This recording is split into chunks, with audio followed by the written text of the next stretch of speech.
Hi, it's Michael Dobbs. I'm here together again with my friend Paul Walsh. And today we want to talk to you about clearance. We're coming to the end of the summer. And as summer ends, stores need to know when to put items on clearance. And importantly, how deep do you want to put things onto clearance in order to make sure that you're out of product at the right time? And so this is another area where we see a lot of our clients using cognitive analytics together with external data. Weather's a huge one, right? Understanding what's going to be happening from a weather standpoint as we close into the new season. And this is going to help us make recommendations to our clients about when they need to go onto clearance and how deep. So keep in mind, you can actually significantly increase your sales and profitability if you make that changeover at the right time. So with that said, I'm going to pass it over to Paul, who can give us some examples of where we've done this in the past.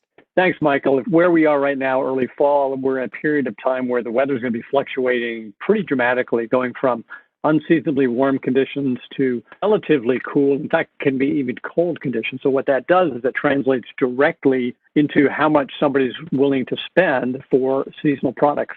Think of seasonal apparel, for example. I was working with an SVP of planning where they were using the information that we were providing them to tweak their markdown optimization systems. And basically what they would do is they would look out in the future based on the information that we're giving them from a weather-driven demand perspective. And if there was a strong signal that there was going to be an influx of strong weather-driven demand, think of a cold snap on the back of mild weather, they would actually use that insight to very subtly tweak their markdown strategy, not give away as much money because Mother Nature, of course, was going to be driving that increase in demand. This year is actually going to be very important because as we're looking forward into the balance of the year, specifically the period around mid-October through mid-November, more than likely we're going to have conditions that are milder, perhaps much milder than they were last year. So that means inventory turns will be slowing, and there's going to be a real urge to take pretty deep markdowns to move products so that they can bring in the winter clothes. That's actually the worst thing to do this year because on the back of that milder weather as we move into December, the forecasts right now are calling for it to be actually colder than normal against last year, what was the fifth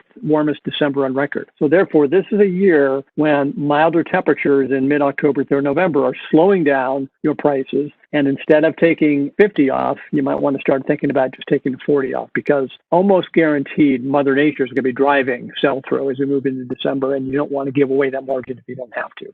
So that's just an example of how tactically you can start to think about leveraging weather like this. And of course, the way we work with customers is to use analytics to determine exactly how much you should be taking to optimize your pricing. But it's a really tactical way to be able to squeeze as much margin as you possibly can while still meeting the needs and delighting your customers. If you've got any questions about that, feel free, as always, to give either myself or Michael a call or drop us a note and we'll follow back up with you. So long and thank you.